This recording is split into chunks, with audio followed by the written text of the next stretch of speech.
Hello, welcome back to Animated Literacy. This is lesson number 88 from the Story Song and Action book. In today's lesson, in a few moments, we're going to be learning about a little girl named June and her pet mule named Huey. So before we do that, we'll do a bit of review from our last lesson. In our last lesson, we were reviewing the story and the song for Zachary and Zena Zebra. And we learned that their sound is the sound you can make if you put your hand flat like this. You make a zigzag like this, and as you're zigzagging, you go zzz. Or you can pretend to take hold of the zipper of your jacket, pull the zipper up quickly, and go zzz. So after our lesson, we drew some pictures of things that have that sound in them. So here we drew a picture of first prize. Here we drew a picture of a zipper on a vest. Here we drew a picture of a zebra. And down here we drew a design that was made with zigzags. And here we drew a picture of a snake that's made with zigzags. Then to play with our sounds, we went back and we labeled some of those things that have Z in them in Pig Latin. And so in Pig Latin, you have to take the Z off the front of the word, put it at the end of the word, and add AY for A. So if you do that for the zebra, and you take away the Z from zebra, what do you have left? Ibra. And if you put it on the end and add AY, what do you have? Ibraze.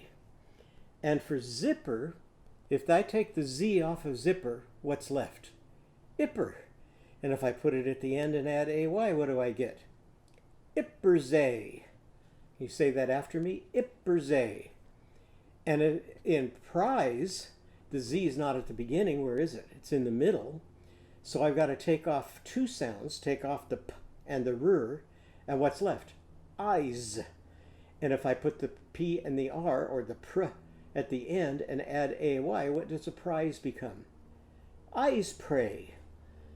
And down here, we have a zigzag design, and we have another zigzag over here. If I take the Z off the front of zig, what do I get? Ag. And then if I add the Z at the end, I've got igze. And if I put zag and take the Z off, I've got ag. And if I put it on the end, I've got agze. So a zigzag is what? An igze, agze. So that's with some fun ways to play with sounds. Then we took some of our words from the lesson and we put it into the song Over in the Meadow.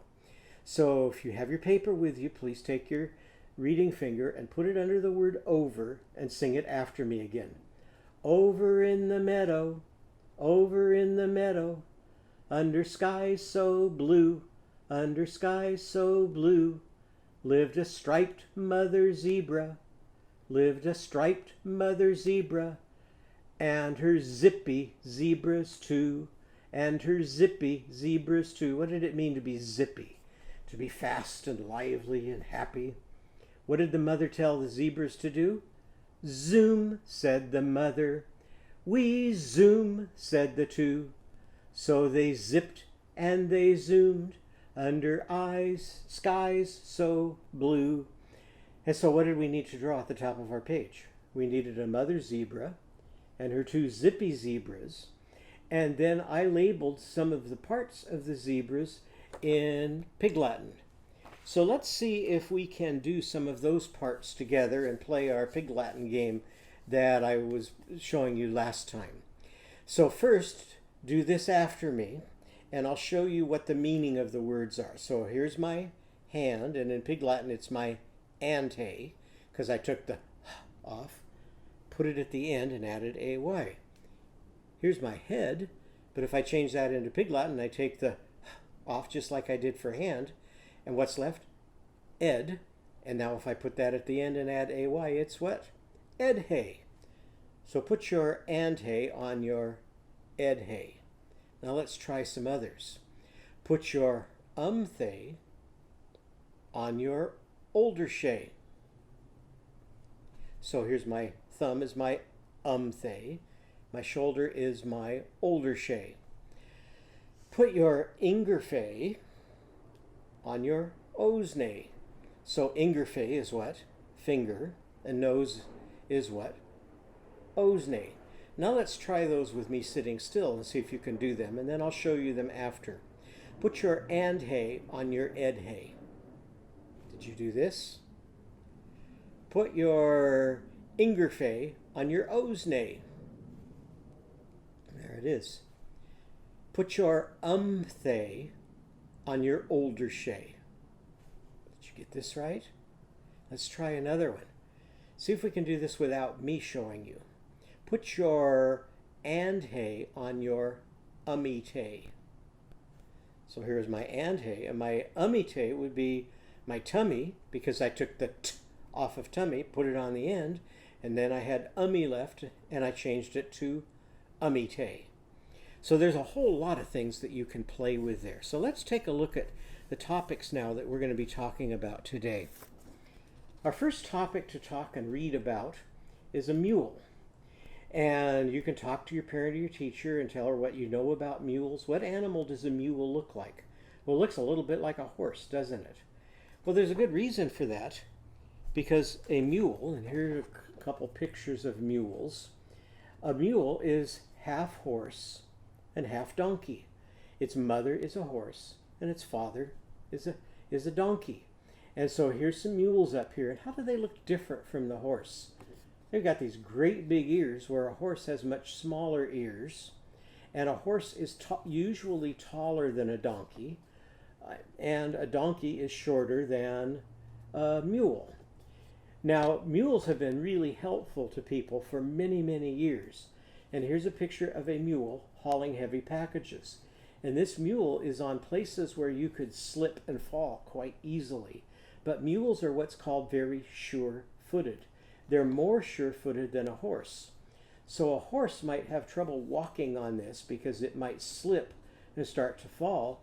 But a mule has smaller hooves, and so it's easier for a mule to walk there without slipping or falling. And that's really important for one of the places that uses a lot of mules. These are pictures of the Grand Canyon, and that's a very deep canyon in Arizona, where people ride mules down to the bottom of the canyon and back up the canyon. And you can see here, the path is very narrow, and there's a very steep cliff. You certainly wouldn't want to fall over that cliff. So they use mules most of the time instead of horses to go up and down that path, because mules have a really good chance of not falling where a horse might fall. And so here's another picture, and you can see there again how narrow that path is. And here's a couple more pictures of the Grand Canyon and people riding mules down the narrow path but not falling because of how sure-footed the mule is. 200 years ago in the United States, we didn't have any trucks, we didn't have any trains, and so it was really hard to carry things for long distances. And so in many cases they'd have to put things in a wagon and use mules or horses to pull the wagon across the roads. But it was faster if you could pull the boat on the river than it was to pull the wagon on the roads. So they dug a canal all the way from Albany, New York to Buffalo, New York, 363 miles.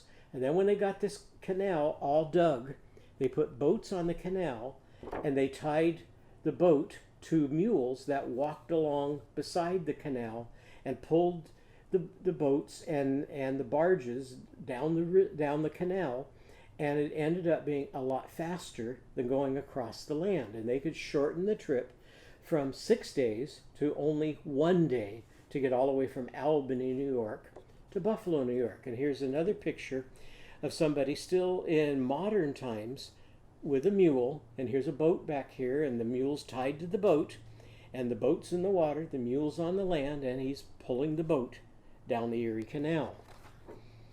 Now, a lot of people say that a mule is stubborn, and this is a book called Stubborn as a Mule. And when somebody's not cooperating, sometimes people tell them, you're being as stubborn as a mule. Well, people who know about mules say, well, it's not really that mules are so stubborn. They're really smart and careful. If you tell a horse to do something dangerous, it might do it.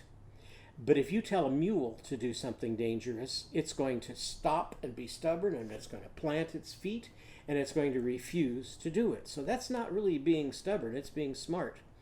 A horse, if you give it water, might not know when to stop drinking the water, and it might make itself sick. But if you give a mule too much water, it stops when it's had enough water. And the same's true for food. So mules are stubborn for a very good reason. They want to stay healthy and they want to stay safe. This is a fun book about mules, and it's called Mule School. And this book is written by Julia Rawlinson. Well, this is a mule who goes to mule school. And what do you think they want to teach the mules how to do in mule school? They want to teach the mules to be stubborn. But this mule doesn't want to be stubborn. So if we look at the first page, it says, Stamper did not like mule school. He liked other mules. He liked lunchtime. He liked playtime, but he did not like stubbornness practice. Because in mule school, they had to practice saying, no, I won't do that. You can't make me do that. And when people told him to do things, he liked doing it. So this is a fun story about learning to be stubborn. And this is another story about a mule named Susie Mule. That is a Skybrary book that you can read on Skybrary. Another topic we're going to talk about today is pets. And this is a story about pets from Skybrary, and it's called A Pet for Miss Wright. What kind of pet do you think Miss Wright will get? Well, if you read this book on Skybrary, you can find out. This is another book that's fun to read about pets, and it's called No Plain Pets, because this is about a child who doesn't want a plain pet. Now, if you think of plain pets, what kind of pets do most people have? Well, most people might have a cat, or a dog, or a fish, or something like that. But in this book, the child doesn't want a cat, or a fish, or a dog. He wants something different that other people might not have. So one of the pets is a camel. Do you think a camel would make a good pet? Or he wants a gorilla. He wants something really different. Another topic to talk about are shoes, and especially new shoes. And these are some brand new shoes that I got just this week, and they're kind of a very dark blue, almost a black color. And in our story today, we're going to be learning about June. And here's June with her brand new shoe, and what color is her shoe? It's blue, but it looks like something happened to that shoe. So we're going to find out in her story what happened to her shoe. Another topic to talk about today are cubes. Now, I brought with me some different kinds of cubes. What kind of a cube is this? This is a cube because every side on it is square, and it has 1, 2, 3, 4, 5, 6 sides. And so cubes, all the sides are square, and there are 6 of those sides. And these cubes have been made into what? Into dice that you can roll if you're playing a game to tell how many turns you can take or how many steps you can make. You might have this kind of cube at home. And this is an alphabet block that is in the shape of a cube. If you're having some water and you want your water to be really cold, what might you put in it? You might put an ice cube in your water. And so here are some ice cubes. And these aren't real ice cubes. They're made out of plastic, but they're made to look like ice cubes. And they've got a spider inside, so that's kind of a silly kind of ice cube. This is a game that's in the shape of a cube, and in this game there's a little ball that rolls around, and there's a hole. Actually, there's 2 balls, and you try to get the ball to go into the hole, and it's really hard to do. And you can see I got one of them to go into the hole, but it's going to be hard for me to get the other one to go into the hole. We're also going to talk about if you have a puppy at home, and your puppy likes to chew on things, he might chew on your shoes. Now, what's one way you might stop your puppy from chewing on your shoes? You might give him a chew. And this is a dog chew that our dog has chewed a lot on. You can see how rough it is here. And sometimes chews are made out of leather like this, and leather comes from the skin of an animal, usually from a cow, but it might come from different kinds of skin. So now let's talk about our story today. Here's a picture of June. And she doesn't look very happy, does she? Why is she unhappy? Because there's a sign here. What do you think the sign says? The sign says, no pets allowed, no excuses. And that's because June lives with her brother Julie and her dad, and they live in an apartment up above the gas station where her dad lives. And that's where the cars come to get fuel, and the trucks come to get fuel so that they can go down the road. And so she keeps asking her dad for a pet, but what does her dad say? Nope. The rule says, no pets allowed, no excuses. Well, one day June is really happy when her dad comes home, comes down from her apartment and says to June and Julie, we're going to move. We're going to move from the city out to the country. And so what are they thinking now? Maybe when we get to the country, we can what? Have a pet. And that's just what happens. They move out to the country and their dad brings them a brand new pet mule. And so here they are petting the mule and feeding the mule, and they named their mule Huey, or sometimes they called him Hugh for short.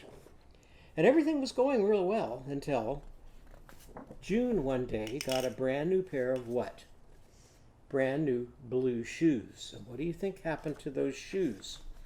Huey chewed a hole right in the front of one of her brand new blue shoes. So how is June feeling right now? She's not very happy with her pet. So she took her fingers like this and she scolded that pet and she said this, and you can say it after me. You bad mule. Can you do that? You bad mule. Well, Julie heard her scolding her mule and she came running to the rescue of Huey. She said, Huey needs something to chew on, and if you give him something different from your shoes to chew on, he may chew on that instead of your shoes. So they tried giving him a chew like this that was made out of leather. He kind of turned up his nose and he wasn't very interested in that. And after trying several things, they got some sugar cubes. And so sugar often comes in a little tiny cube that people might put in their coffee. So here's a picture of Julie holding out her hand, and here are the sugar cubes in her hand. And Huey thought those sugar cubes were just great. So now whenever Huey needs to chew, they get out some little sugar cubes, and they are sure not to give him too many, because too much sugar is not very good for you. And Huey chews sugar cubes instead of new blue shoes. So whenever you see our picture of June and her pet mule, I want you to think of how she scolded that mule. Take your two index fingers like this, point down and go, you bad mule. Say that, you bad mule. Now let's try that in our song to see if you is a vowel or a consonant. And so then it's also a word, because if I point to you, I point this way. If I point to me, I point what? This way, okay? Are you chewing? Are you chewing? Huey mule. And now you can put those great big ears up like this, because mules have much bigger ears than horses. Are you chewing? Are you chewing? Huey mule. Huey mule. Huey's bells are saying, Huey's bells are saying, you, you, you, you, you, you. So is that a vowel or a consonant? Vowel. How did you know? Because all we did is we went you. We didn't put any ings or ongs or oofs or ows or anything after it. We just did you. Okay, so let's learn Huey's song now. Ready? Pretend like you're petting Huey like this. June's pet mule, June's pet mule. Now move your hand like you're chewing. Likes to chew, likes to chew. Show me Huey again. Huey chewed June's new blue shoes. So you point down to your shoes. Huey chewed June's new blue shoes. Then he chewed a few. Then he chewed a few. Now make a sugar cube like this. Try to make it as square as you can. On Julie's sugar cubes. On Julie's sugar cubes. June's pet mule. June's pet mule just likes to chew, just likes to chew. Now let's see how we can spell that. We can spell it with U blank E, with UE, or with EW. So let's make a U, and then make an E with our fingers sticking out like this. U and E, U and E. Spell long U, spell long U. They spell you, they spell you in June and mule, in June and mule. Now we need to make an E again and then a W. So we can just turn it from an E to a W like this. And EW spells, and EW spells U in chew and few, U in chew and few. UE spells, UE spells long U in hue. Now let's try that once more. Ready? June's pet mule, June's pet mule, likes to chew, likes to chew. Huey chewed June's new blue shoes. Huey chewed June's new blue shoes. Then he chewed a few, then he chewed a few of Julie sugar cubes, of Julie sugar cubes. June's pet mule, June's pet mule just likes to chew.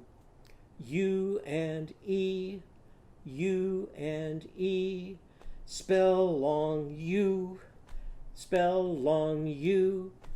They spell you in June and mule. They spell you in June and mule. And EW spells, and EW spells U in chew and few, U in chew and few. UE spells, UE spells long U in hue. UE spells long U in hue. Let's try that now with our recording, and I'll point to the words and you do the gestures. Ready? Here we go.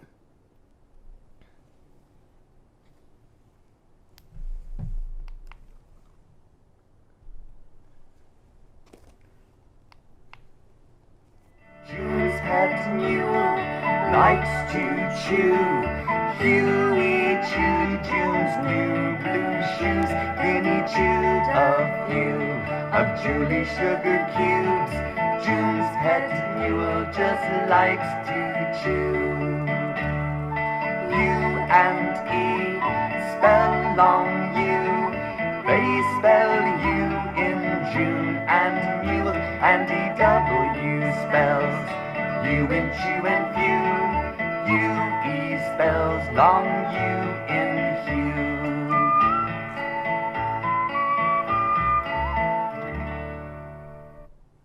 Okay, so now when you get your picture of June and her pet mule, you can rainbow write over U blank E, UE, and EW for how to spell their sound. Turn your paper over on the back and think of some things you can write about that relate to that story. First thing we talked about were mules. So you could tell me about what a mule is like and how it's different from a horse and different from a donkey, even though it's half horse and half donkey, and maybe some of the jobs that a mule does, and some other machines that might do those jobs today, like tractors and trucks and things like that, that haul what mules used to haul. We talked about pets, so you can talk about your favorite kind of pet, what it's like to have a pet, what you have to do to take care of your pet, and how you might play with your pet. You can talk about things you can find that are in the shape of a cube. And here we talked about dice and alphabet blocks and ice cubes and games. So you can look around and see if you can find some other things that are in the shape of a cube, and you could write about those. You could also write about if you have a pet and if your pet has ever done anything that made you angry, like when Huey chewed up June's brand new blue shoes. So hope you have some nice pictures and stories to write about that. And I will see you in our next lesson when we're going to draw and label some things that have June's pet mule's sound. So we'll have for the sound of U in Huey. So I hope to see you then.